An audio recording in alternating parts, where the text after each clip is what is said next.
Hi everybody and welcome back. Today we have this Toyota Yaris GR Edition. It's a 2020 and I'm going to give this a first impression, point of view review as a used vehicle with 27,000 miles on the clock. And the first thing I'm going to do is, after I catch my breath, I'm going to take it for a drive and see what it's like. Now I've just picked up this car. It's as I said, the year is 2020. It's a rental, so it's probably been used quite a little bit. I don't think it's been looked after too much because it's not anybody's particular car. And straight away when I pull off, can you hear that CVT? Can you hear that CVT box? Yeah, it's a little bit revvy and punch, you know, a little bit noisy. But as Toyotas go, it's standard. You know what I'm saying? Right, the turning circle on this car is awful. It's not great, not very impressed with that. But overall, I gotta say, jokes aside, I've driven it for a few minutes and it feels Toyota. It feels like a good car. It's comfortable. It's sort of quick. It's a 1.5 litre, but it's a hybrid, so you get a little bit of extra power from the battery. As far as how much it compares to its rivals, such as the Volkswagen Golf, I think the Golf is a little bit better. It is a little bit better, but it's also more expensive. But the quality on the Toyota is second to none. It feels great all around. I'm going to pull over in a minute and I'm going to show you its features, the inside, the dashboard, the back seats, the boot. It feels a bit choppy on these roads. As you can see, there are lots of potholes, but it drives nicely. It drives like a Toyota. One thing I don't like so much is the brake pedal, and let me show you what I mean. 3, 2, 1. It's very sharp. It feels coarse. I'm just touching the brake pedal and it's coming to a very sharp, a very quick stop. I don't like that so much. But one thing I do like, although it doesn't have a very good turning circle, I like the steering. It's light, it feels sort of direct. Doing some city driving, it's kind of what you want. You want it to be light and easy to turn. And as I said, although the turning circle is not great, let me show you. Yes, it made it. It leans a little bit into the corners on this one. Well, even though it's a GR model and it's supposed to be a little bit more sporty, but it leans into the corners a little bit.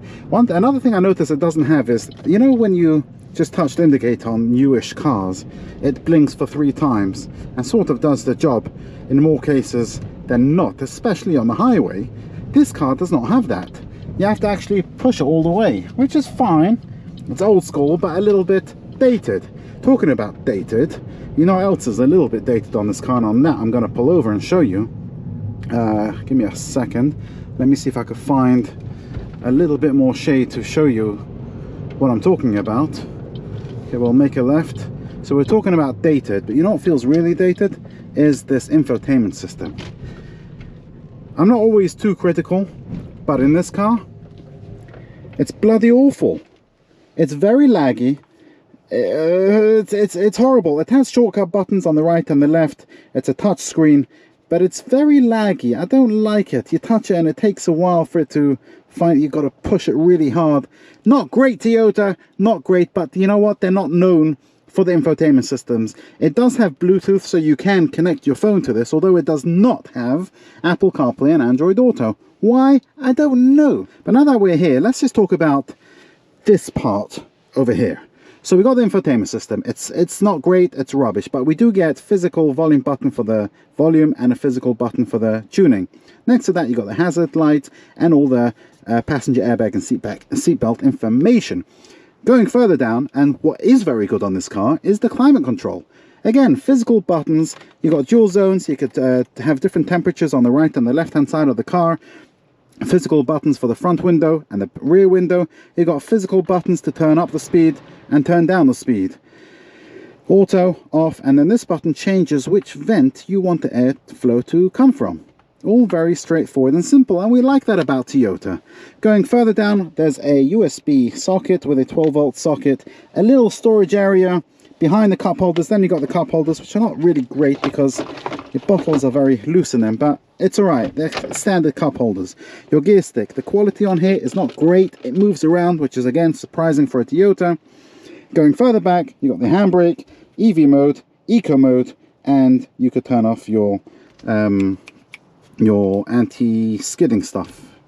Sometimes when I do this, my mind just goes blank. I don't read from a script and I just go for it. Again, it's first impression, so nothing is planned, so please excuse me. And by the way, if it's your first time here, welcome. Subscribe to the channel, like the video. I post these videos every other week, and let's continue talking about the quality of the car.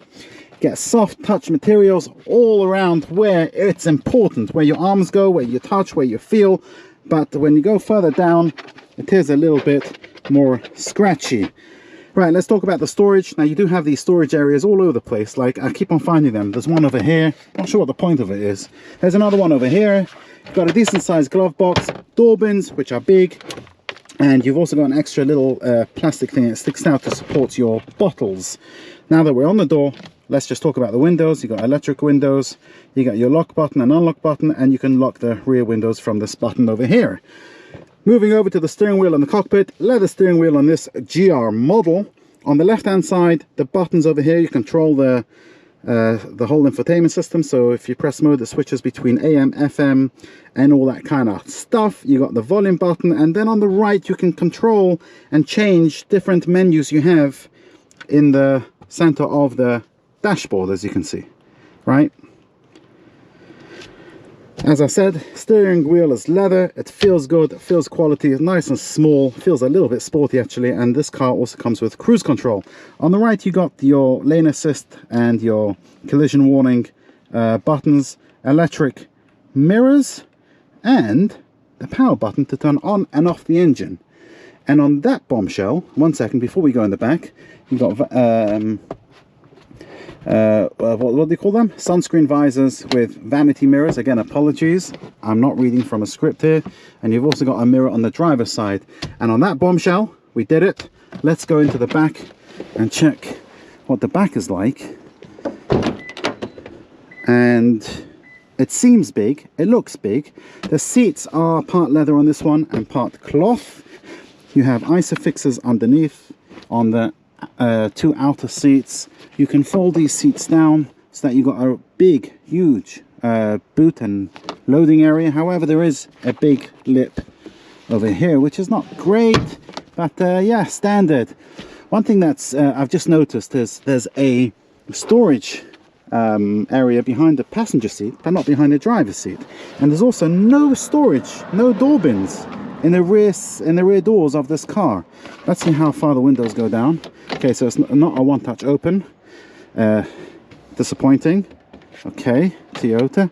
And it's not a one-touch close either. All right, let's see what the legroom is like. The seat is in my driving position. If you've been watching my videos, I'm at 5'8", and it's okay-ish. My seat is further back than average because I like to sit further back, especially when I'm recording these kind of videos. Headroom is alright. I think if people were 6-footers and above, they would have a problem here. There is one large, very large, cup holder with a hole down the middle for some reason. And on that note, let's go check out the boot. Oh, it's a little bit difficult to get out. Okay, but I am a 41-year-old adult and feeling a little bit rusty. Right, the boot is nice and big. You got a very wide loading area, very big lip, but you do have little places over here to store a shelf, so that you got hidden storage underneath. And I did read somewhere that in the British cars they don't supply them. Why the hell is that? Right, there are tethering points on the seat, on the back of the seats, which are nice. Yeah, big boot, big, large opening area. Get a nice cover, a bit crappy, but it's alright, it does the job. Yeah, good car. All in all, what do I think of this car? I think it's lovely, to be honest, even though there are a few things that I don't like about it. A few annoying things, like these cup holders that are not really, you know, bottles will move around. The one-touch indicator you don't have on this car for some silly reason. But it's a good quality car. It's Toyota. It drives nicely. Hasn't got the best turning circle. It's a hybrid, so you'll get decent economy from this car. And being a Toyota, it will go forever. So I think overall I'd give this a 3.5 to 4 stars out of 5 as a used car. 2020, 27,706 miles. Anyway, I hope you've enjoyed this video. Please give it a like, subscribe to the channel, and you have a great day. Thank you for watching.